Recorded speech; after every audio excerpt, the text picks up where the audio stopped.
Far away in a land where there is only ice and snow, Big Penguin sat, feeling hungry and cold. He looked down at his feet. There, beneath the warm fold of his tummy, was an egg. His egg. He had been waiting for it to hatch for a very long time. "Come on, little penguin," he whispered. Days passed. Suddenly a noise broke the snowy silence. A crack and a beep, beep, beep. Little Penguin had hatched. "At last," said Big Penguin, looking proudly down at his chick. Little Penguin was covered in tiny soft feathers, as gray as the mist that rolled in from the faraway sea. "One day you will be an emperor of the ice like me," his father told him. Little Penguin gazed up at his father and peeped softly. Did the father give the eggs too? Where's the mother? I need food. Big Penguin carried Little Penguin on his feet to a place where many penguins had gathered.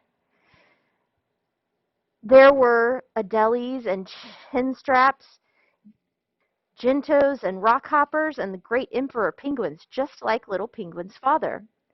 Little Penguin looked at the big penguins with their sleek, shiny feathers and their long, strong beaks. He wished more than anything for the day when he could look like them. There were little penguins, too, in a great gray huddle on the ice. "We will be safe and warm here while you grow stronger," said Big Penguin. "But soon we must set off to meet your mother and swim in the deep waters of the ocean. Stay close, Little Penguin, for it is cold and lonely out on the big ice plain, and it is easy to get lost." The little penguin was too excited by the thought of the sea to listen to his father's warning. At last it was time to begin the journey. Little Penguin stuck close to his father, but as the day wore on, he began to grow bored. Ahead he spied a great bank of snow with a strange creature sitting on top. "I wonder what that is," peeped Little Penguin, and he wandered off to take a look.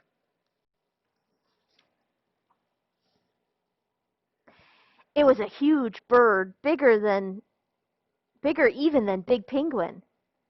"And who are you?" snapped the bird. "I am Little Penguin, and one day I will be an emperor of the ice like my father." "That seems very unlikely," the bird croaked rudely. "Look, your feathers are all falling out." Little Penguin looked down in dismay at the clumps of feathers that had fallen to the snow. He peeped for his father, but there were no penguins in sight. "What do I do now?" cried Little Penguin fearfully. "Which way did they go?" The strange bird just flapped its great wings and took off into the sky. Little Penguin started to walk across the snow. With every step, more of his feathers fell around him. "Soon I will have no feathers at all," he peeped sadly. Little Penguin felt as though he had been walking for weeks when he came across a baby seal. "Who are you?" asked the seal. "I am Little Penguin, and I'm trying to find the faraway sea before all of my feathers fall out." "Then you'd better hurry up," said the seal, "for you will surely freeze once your feathers are all gone."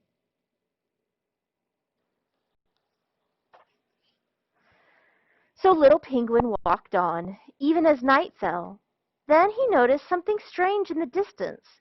It looked like a giant sheet of ice, but it shimmered and rippled in the moonlight. Suddenly 2 penguins came hurrying toward him, his mother and father. "We looked everywhere for you," said his mother, nuzzling Little Penguin with her beak. "Come swim with us in the ocean." Little Penguin was so excited he forgot all about his feathers and dove into the cold blue water. How different everything looked! He watched the other penguins dive and dart through the shadows.